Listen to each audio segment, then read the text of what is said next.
नमस्कार, आप देख रहे हैं न्यूज ब्रॉडकास्ट 24। मैं हूं आपके साथ अंजू भाटी।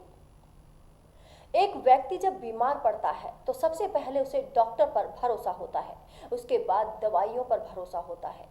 ऐसे में अगर आपको निजात दिलाने वाली दवाई ही आपकी जान की दुश्मन बन जाए तो फिर आप ऐसे में क्या करोगे?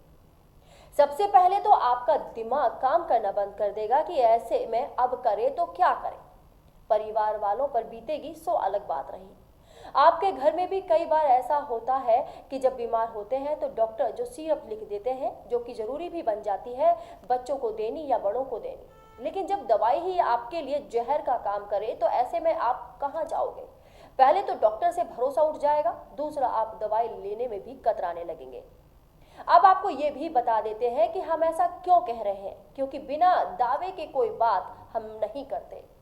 अभी हाल ही में एक घटना घटी जिससे सभी लोग हैरान हो गए। जी हाँ, हम बात कर रहे हैं एक जानलेवा कफ सिरप के बारे में, जिसकी वजह से अफ्रीकी देश गाम्बिया में 66 बच्चों की मौत की आशंका थी। हम आपको ये भी बता देते हैं कि ये कफ सिरप बनती कहाँ है, इसका पता क्या है। ये बहुत ही कम लोगों को पता होगा और ना ही किसी ने बताया होगा। ये कफ सिरप हरियाणा के सोनीपत जिले के कुंडली स्थित दवा निर्माता कंपनी मेडेन फार्मास्यूटिकल में बनती है, जिस पर शिकंजा कसा जाने लगा है। गुरुवार को दिन भर जांच के बाद शुक्रवार सुबह फिर से ड्रग कंट्रोलर ऑफ इंडिया और औषधि नियंत्रण विभाग की टीम कंपनी में पहुंची और दस्तावेजों की जांच शुरू कर दी थी। इसके साथ ही शुक्रवार को कंपनी के गेट पर मेडिकल कंट्रोल एजेंसी गाम्बिया की तरफ से भी नोटिस चस्पा कर दिया गया है और साथ ही में नोटिस में कंपनी की दवाइयों के आयात पर रोक भी लगा दी गई है। कंपनी ने जमा स्टॉक को क्वारंटीन करने का आदेश भी दिया है। नोटिस पर विश्व स्वास्थ्य संगठन और मेडिसिन कंट्रोल एजेंसी गाम्बिया के कार्यकारी निदेशक के भी हस्ताक्षर हैं। नोटिस में 21 दिन के अंदर दस्तावेज पेश करने के लिए कहा गया है। आपको बता दें कि ऐसा क्यों किया जा रहा है। अफ्रीकी देश गाम्बिया में 66 बच्चों की मौत की आशंका थी सिरप लेने से, जिसके बाद सोनीपत के कुंडली औद्योगिक क्षेत्र में स्थित कफ सिरप बनाने वाली Maiden pharmaceutical private limited company में कार्रवाई हो रही है और अब डब्ल्यूएचओ की जांच में कफ सिरप, प्रोमेथाजिन और solution BP, Kofexmalin baby cough syrup, Makoff baby cough syrup और माग्रिफ एंड कोल्ड सिरप शामिल है। आपको बता दें कि डब्ल्यूएचओ ने कहा है कि इन दवाओं के निर्माण में प्रयुक्त साल्ट मिश्रण तय मानकों के अनुसार नहीं हुआ है। इसके लिए सिरप को प्रतिबंधित करने के लिए अलर्ट जारी भी कर दिया गया था। सूत्रों के अनुसार एक जांच अधिकारी ने बताया कि उन्होंने प्रयोगशाला से 2 हफ्ते में प्राथमिकता के आधार पर जांच रिपोर्ट भेजने के लिए कहा है।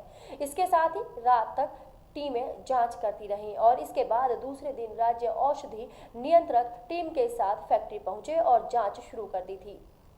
टीम ने दूसरे दिन कंपनी में बनने वाली अन्य दवाओं के भी सैंपल लिए हैं, उनकी भी जांच कराई जाएगी। इस मामले के बाद गृह मंत्री अनिल विज ने कहा कि ये जो मामला हुआ है उस पर तुरंत संज्ञान लिया गया है और इस मामले की पूरी निष्पक्षता के साथ जांच की जाएगी। और उन्होंने आगे कहा कि केंद्र सरकार भी इस मामले की जानकारी पल पल की ले रही है। आइए अब आपको सुनाते हैं कि गृह मंत्री अनिल विज ने क्या कहा। देखिए, ये जो मामला बताया जा रहा है, हमने तुरंत संज्ञान लिया है और मैंने प्रातः उठते ही अपने ड्रग कंट्रोल को कहा कि जाकर इसकी कार्रवाई करें और केंद्र सरकार के अधिकारी भी इसकी पूरी जानकारी ले रहे हैं। केंद्र सरकार के हेल्थ सेक्रेटरी और फार्मास्यूटिकल सेक्रेटरी ने आज प्रातः ही हमारे जो हेल्थ सेक्रेटरी है उससे बात की है और ये निर्णय तय हुआ है कि पहले कोई कार्रवाई करने से पहले इसके हम सैंपल चेक करवा दें। तो इसके सैंपल लेके जो सेंट्रल ड्रग लेबोरेटरी है कैलकाटा में, वहां पर सैंपल भेजे गए हैं। वहां से रिपोर्ट आने के बाद अगर कोई चीज गलत हुई तो बहुत सख्त कार्रवाई करी जाएगी। आपको बता दें कि फैक्ट्री के गेट पर एमसीए गाम्बिया की तरफ से एक नोटिस लगा दिया गया है। नोटिस में कंपनी को 21 दिन के अंदर संबंधित प्रमाण पत्र और अन्य दस्तावेज दिखाने के लिए निर्देश भी दिया गया है। इसके साथ ही जांच पूरी होने तक कंपनी किसी भी दवा का आयात नहीं करेगी। इसके अलावा संदिग्ध चार और कफ सिरप के साथ ही अन्य उत्पादों के आयात पर भी रोक लगाई गई है। कंपनी के आईएसओ और डब्ल्यूएचओ प्रमाण पत्र को भी चेक किया जाएगा। देश और दुनिया की तमाम बड़ी खबरों को जानने के लिए आप देखते रहिए न्यूज ब्रॉडकास्ट 24। नमस्कार।